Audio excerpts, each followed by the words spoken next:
So you mentioned people, place, process, which, Chris, you and I were saying those three words to each other. Well, you were telling me those three words back in 2015, where I first got introduced to the world of workplace leadership and management and all the rest of it. Now, something that Megan's talked on there, what I'm hearing is that we're talking about the connection between the space that an organization has and its culture and therefore, its people. And that's something that's been around.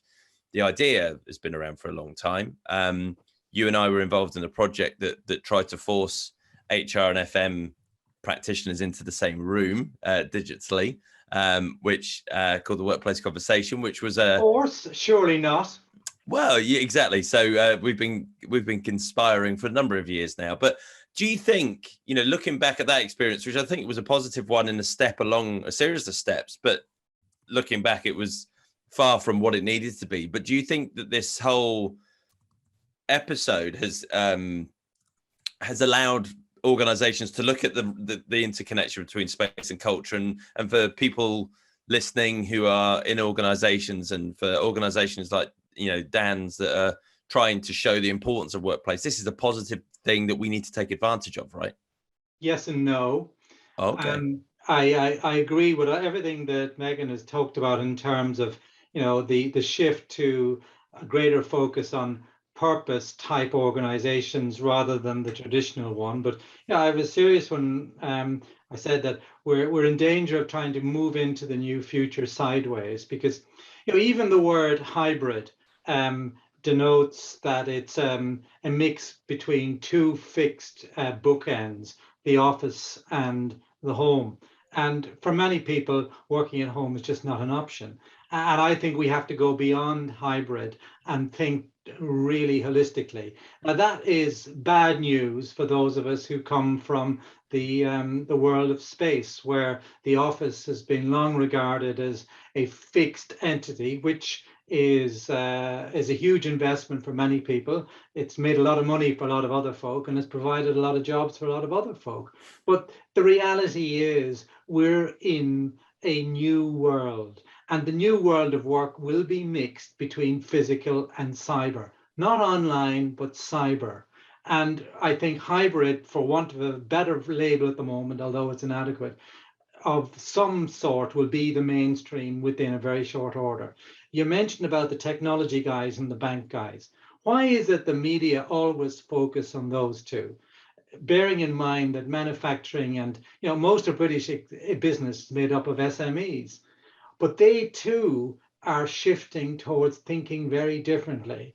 I've been working with two major manufacturing companies in the last few weeks, both of whom are exploring how to deal with a new working world for their office workers. So, and at the top of their agenda is a healthy and environmentally sustainable workplace. And they've all recognized that the economic reality of the world is power is shifted to the worker, and the worker now realizes they have a new power in terms of choice. Enterprises are all moving rapidly to a portfolio of places, some owned, some rented, some just in time, some subscribed, and it's going to be split between physical and cyber, where people can move seamlessly between the two. And the other big thing that's happening across businesses in the last couple of weeks, there's now a general consensus that there's no right answer. There's no precedents, there's no playbooks, and the one size fits all management methodology of the 20th century just won't cut it. And so everything is going to be driven by agility and resilience. So for the real estate sector, it's about getting real to the new reality and adopting at scale space as a service, and getting real about the fact that we have to get to net zero carbon very quickly, because the clock is ticking on that. So you have this convergence of three major vectors of change: the implications of the pandemic, climate change, and the thing that's been happening for 20 years, which is digital transformation. And all of those are forcing us into a very, very different world, in my humble opinion. And it's, I guess, something for another time, but it's even more interesting when you see what Facebook have announced today with their new brand and augmented reality, and they talk a little bit about how we work in that and virtual workspaces and stuff. Will Facebook exist in 5 years' time? Will the worlds of corporate real estate, HR, and IT as support functions as we know them today exist within 3 to 5 years' time.